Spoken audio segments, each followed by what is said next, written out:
धार्मिक ग्रंथों में इस बात का उल्लेख किया गया है कि सूर्य देव बहुत कल्याणकारी देव हैं। हिंदू धर्म में प्राचीन काल से सूर्य की उपासना और उपवास की परंपरा चली आ रही है। कहा जाता है ज्योतिष शास्त्र में सूर्य का बहुत महत्व है। ऐसे में जिन जातकों का सूर्य कमजोर होता है उन्हें रविवार व्रत से विशेष लाभ प्राप्त होता है। सूर्य देव की पूजा और व्रत करने से कष्ट दूर होते हैं और जीवन में खुशहाली आती है। तो जो व्यक्ति सूर्य देव का व्रत करते हैं उन्हें इसकी कथा का श्रवण करना चाहिए। इससे उनकी तमाम इच्छाएं व मनोकामनाएं पूर्ण होती है। तो चलिए सुनते हैं सूर्य देव की व्रत कथा। पौराणिक कथाओं के अनुसार प्राचीन काल के समय एक बुढ़िया थी।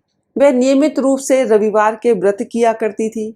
रविवार के दिन सूर्योदय से पहले उठकर बुढ़िया स्नान करके सभी काम निपटाने के बाद आंगन को गोबर से लीपकर स्वच्छ करती। उसके बाद सूर्य भगवान की पूजा करते हुए रविवार व्रत कथा सुनकर सूर्य भगवान का भोग लगाकर दिन में एक समय भोजन करती थी। तत्पश्चात सूर्य भगवान की कृपा से बुढ़िया के जीवन में किसी प्रकार की चिंता एवं कष्ट नहीं था। धीरे धीरे उसका घर धन धान्य से भर गया। उस बुढ़िया को सुखी होते देख उसकी पड़ोसन उससे जलती थी। बुढ़िया ने कोई गाय नहीं पाल रखी थी। इसी कारणवश वह अपनी पड़ोसन के आंगन में बंधी गाय का गोबर घर में लाती थी। पड़ोसन ने चालाकी दिखाते हुए अपनी गाय को घर के भीतर बांध दिया। रविवार के दिन गोबर न मिलने से बुढ़िया अपना आंगन लीप नहीं सकी।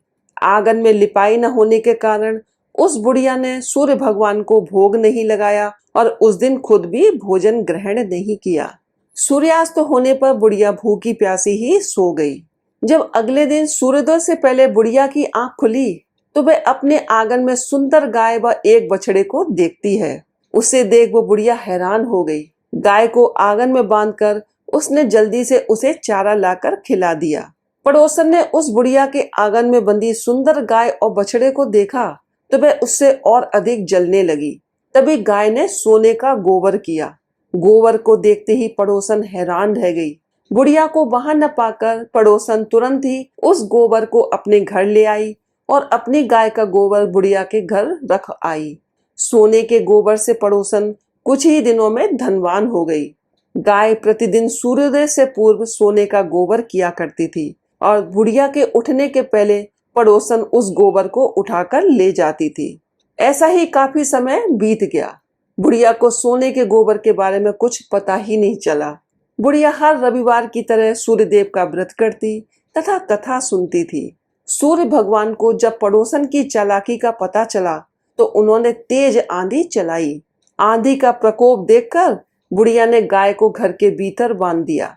सुबह उठकर बुढ़िया ने सोने का गोबर देखा तो उसे बहुत आश्चर्य हुआ। उस दिन के बाद से बुढ़िया ने गाय को घर के भीतर बांधना शुरू कर दिया। सोने के गोबर से बुढ़िया कुछ ही दिन में बहुत धनी हो गई। उसके धनी होने से पड़ोसन और भी बुरी तरह जल भुन गई और उसने अपने पति को समझा बुझाकर उसे नगर के राजा के पास भेज दिया। सुंदर गाय को देखकर राजा बहुत खुश हुआ। सुबह जब राजा ने सोने का गोबर देखा तो उसके आश्चर्य का ठिकाना नहीं रहा। राजा ने बुढ़िया से गाय और बछड़ा छीन लिया, जिससे बुढ़िया की स्थिति फिर दयनीय हो गई। बुढ़िया ने विलाप करते हुए सूर्य देव से प्रार्थना करी। बुढ़िया की इस हालत को देखकर सूर्य भगवान को उस पर दया आ गई। उसी रात सूर्य भगवान ने राजा को स्वप्न में कहा, हे राजन, बुढ़िया की गाय व बछड़ा तुरंत लौटा दो, नहीं तो तुम पर विपत्तियों का पहाड़ टूट पड़ेगा और तुम्हारा महल नष्ट हो जाएगा। सूर्य भगवान के स्वप्न में आने से राजा बुरी तरह भयभीत हो गया, जिसके बाद प्रातः उठते ही गाय और बछड़ा उसने बुढ़िया को लौटा दिया। राजा ने गाय और बछड़ा तो वापस दिया ही, साथ ही बहुत सा धन देकर बुढ़िया से अपनी गलती के लिए क्षमा याचना भी मांगी और राजा ने पड़ोसन और उसके पति को उनके इस दुष्ट कर्म के लिए दंडित किया। फिर राजा ने पूरे राज्य में घोषणा करवाई कि सभी स्त्री पुरुष रविवार का व्रत किया करेंगे। अतः माना जाता है कि इसी के बाद से ही ये व्रत प्रचलन में आया।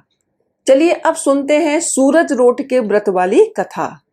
किसी गांव में एक माँ और उसकी बेटी दोनों सूरज जी का व्रत किया करती थी। एक बार सूरज रविवार के व्रत वाले दिन माँ ने बेटी से कहा, मैं किसी आवश्यक कार्य से बाहर जा रही हूँ, तो तू 2 रोट बनाकर रख लेना। एक छोटा रोट अपने लिए और एक बड़ा रोट मेरे लिए बनाना, जो हम पूरा खा सकें, क्योंकि रोट को झूठा नहीं छोड़ते और रोट के आटे में नमक मत डालना, ये अलूना होता है। माँ चली गई और बेटी रोट बनाने लगी। तभी सूरज भगवान एक साधु बाबा का वेश बनाकर वहां आए और भिक्षा मांगने लगे। लड़की ने कहा, मेरी माँ का रोट तो बन गया है, पर मेरा रोट बनेगा, उसमें से मैं आपको दे दूंगी। बाबा ने कहा, जो रोट बन चुका है उसी में से ही दे दो मुझे, नहीं तो मैं जा रहा हूँ। लड़की ने माँ के रोट में से टुकड़ा तोड़कर दे दिया। जब माँ वापस आई तो बहुत नाराज हुई और बोली, हे लड़की, मेरी रोट का टुकड़ा दे दिया, मेरी रोट मुझे साबुत दे। वह लड़की को मारने लगी। बेटी मार से बचने के लिए वहां से डरकर जंगल में भाग गई और बड़ के पेड़ पर चढ़कर बैठ गई। अब सूरज भगवान ने सोचा, बेचारी लड़की को मेरे कारण घर से निकलना पड़ा, इसलिए इसकी रक्षा तो मुझे ही करनी पड़ेगी। सूरज भगवान रोज उसके लिए चूरमे का एक लड्डू और एक लोटा पानी भेज देते थे। लड़की मजे से खाकर वहीं बैठी रहती। एक दिन एक राजा शिकार करते हुए उधर से निकला। थकान मिटाने के लिए उसी पेड़ के नीचे आराम करने रुका। राजा ने अपने सेवक से कहा, प्यास से जान निकली जा रही है, चुल्लू भर पानी मिल जाता तो प्राण बच जाते। पेड़ पर बैठी लड़की ने यह सुना तो उसने चुल्लू भर पानी डाल दिया और राजा ने पानी पी लिया। राजा ने कहा, अरे सेवक, आधी जान तो बच गई, थोड़ा पानी और मिल जाए तो आधी जान और बच जाएगी।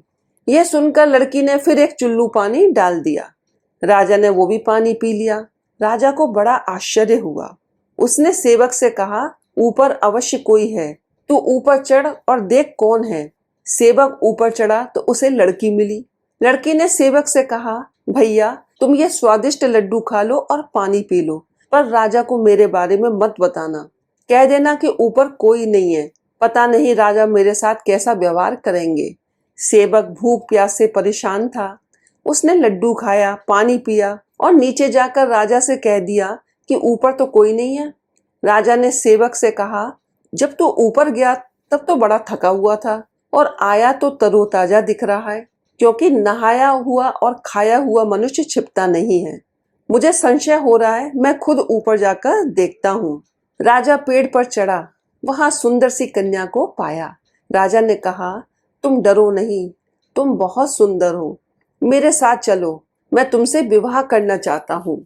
लड़की राजा के साथ चली गई। राजा ने उसके साथ विवाह कर लिया। साल भर में ही उसने एक सुंदर बालक को जन्म दिया। उसकी अन्य रानियां, उसकी देवरानी, जेठानी आदि उसकी और उसके पुत्र की सुंदरता से जलने लगी थीं। अब सूरज जी का व्रत आया। लड़की रानी ने व्रत के लिए रोट बनाया।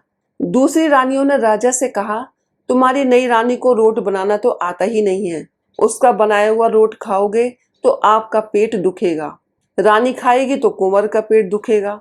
नई रानी ने यह बात सुन ली तो उसने रोट को थाली के नीचे छुपा दिया और सूर्य भगवान से सहायता के लिए प्रार्थना करने लगी। राजा ने जब पूछा कि थाली के नीचे क्या है, तो उसने कहा कि मेरे गरीब पीहर से आया हुआ उपहार है। राजा ने थाली उठाई तो देखा कि उसके नीचे सोने का चक्र था। राजा ने कहा, वाह, गरीब पीहर वालों का ऐसा उपहार। नई रानी चुप रही। एक दिन रानी खिड़की में खड़ी थी, तभी उसे उसकी माँ दिखाई दी, जो दरिद्र अवस्था में सब्जियां बेच रही थी।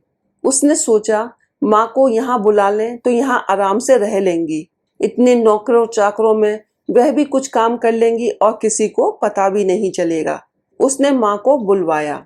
रानी की माँ आते ही वही बात दोहराने लगी, हे लड़की, मेरी रोटी का टुकड़ा दे दिया, मेरी रोटी मुझे साबुत दे।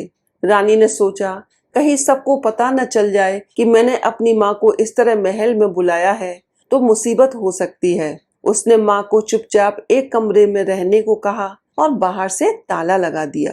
रानी की देवरानी, जेठानी व अन्य रानियां राजा से कहने लगी कि नई रानी का व्यवहार संदेह पैदा करता है।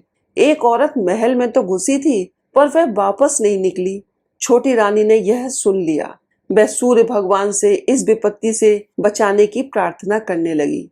राजा ने वहां आकर उस कमरे की चाबी मांगी। राजा ने कमरा खोला तो वहां सोने की एक मूर्ति थी। राजा ने पूछा, यह मूर्ति कहाँ से आई है? रानी ने कहा, मेरे गरीब से पीहर का उपहार है। राजा ने कहा, तुम्हारे गरीब पीहर से इतने कीमती उपहार आते हैं? मुझे तो तुम्हारा पीहर देखना है, हम वहां चलेंगे। रानी ने फिर सूरज भगवान से मदद मांगी तो सूरज भगवान ने कहा कि मैं सवा पहर की व्यवस्था तो कर दूंगा, लेकिन फिर मुझे नगरी में उजाला करने जाना होगा। सूर्य भगवान ने जंगल में माया नगरी बसा दी। महल, झरोके, बाग बगीचे, रिश्तेदार आदि सब माया से बना दिए। महल की रसोई में कई प्रकार के व्यंजन बन रहे थे। सबने मिलकर और खा पीकर रानी ने राजा से वापस चलने को कहा। राजा ने कहा, जल्दी क्या है, थोड़ा आराम कर लें। रानी ने बड़ी मुश्किल से राजा को वापस चलने के लिए मना लिया और वे रवाना हो गए। थोड़ी दूर जाने के बाद राजा को ध्यान आया कि उनकी कटार तो वहीं रह गई। राजा ने सेवक को कटार लाने भेज दिया। सेवक वहां गया तो देखा कि वहां जंगल के सिवा तो कुछ भी नहीं था। कटार झाड़ी में पड़ी मिली। कटार लेकर सेवक आया और उसने ये सब राजा को बताया। राजा को पहले ही शक था। उसने तलवार निकाल ली और गुस्से में आकर रानी से सच बताने को कहा। रानी ने सब कुछ सच सच बता दिया और सूरज भगवान की कृपा और मदद के बारे में भी बताया। यह सब सुनकर राजा बहुत प्रसन्न हुआ और रानी को सूरज रोट का व्रत अच्छे से करने को कहा। इससे रानी का मान और बढ़ गया। तो हे भगवान, जैसा सुख आपने उस लड़की को दिया, वैसा ही सुख यह कहानी कहने वाले, सुनने वाले और सारे परिवार को भी देना। बोलो भगवान सूर्य की जय हो।